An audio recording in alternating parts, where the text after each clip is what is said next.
Himlen den er blå og fin, og Stoffer har en flyvemaskine.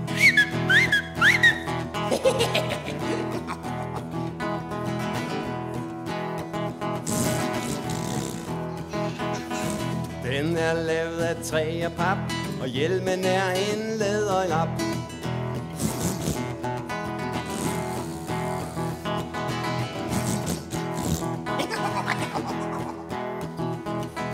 Flyvebriller og propel, og motorlyden gør han selv.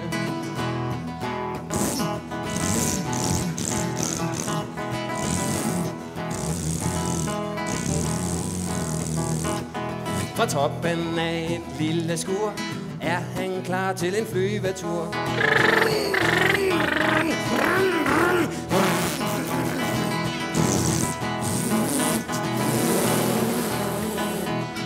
Nu mærkes der et lille sus, og flyveren letter fra sit hus.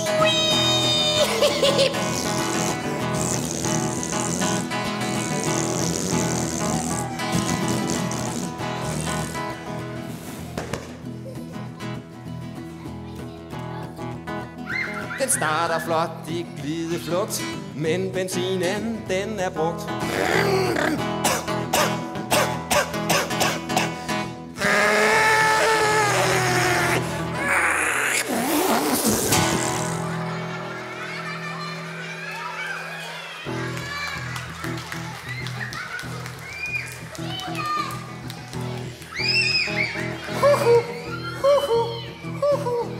Nu er flyveren styrtet ned. Den landede i et jordbærbed. Jordbær!